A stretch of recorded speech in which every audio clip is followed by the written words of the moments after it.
Buongiorno e benvenuti ad un'altra puntata del nostro webinar dedicato ai sistemi di qualità dell'olivicoltura lucana. Queste attività sono realizzate grazie ai fondi del PSR Basilicato 2014-20 sotto misura 3.2. Oggi andremo a vedere insieme l'olio extravergine d'oliva biologico. La parola biologico, che può essere abbreviata anche con il termine bio, si riferisce a tecniche agricole, una pratica di coltivazione agricola che è regolamentata e definita dalla Comunità Europea, regolamento 834 del 2007 e 889 del 2008. Che cosa prevede questi regolamenti?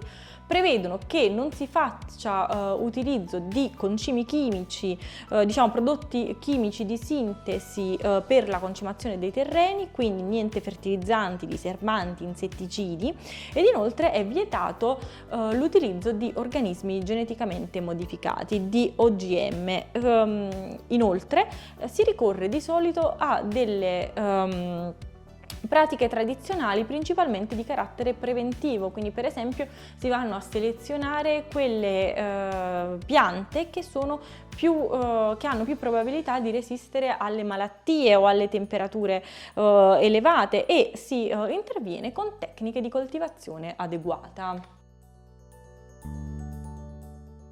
Per avere un olio extravergine d'oliva biologico è necessario assoggettarsi al disciplinare del biologico ed essere certificati, quindi sottoporsi ad un sistema di controlli.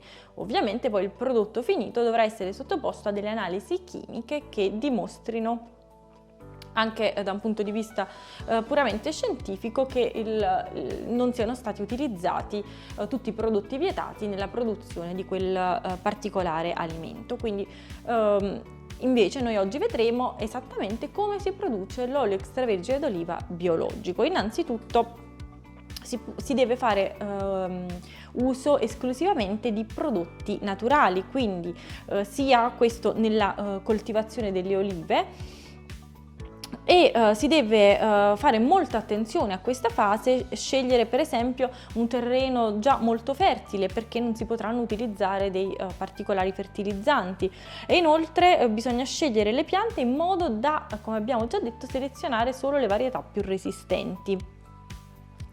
Dunque, finita la fase della coltivazione, ci sono poi la fase della raccolta, dell'estrazione nel frantoio, che avviene soltanto attraverso procedimenti meccanici, e poi anche la fase del confezionamento.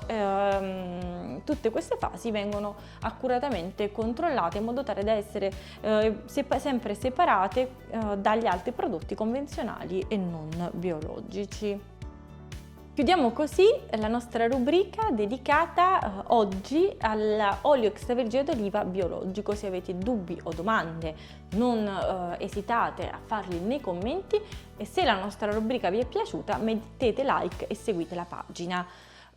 Infine vi ricordo che questa attività è realizzata con i fondi del PSR Basilicato 2014-20 sotto misura 3.2.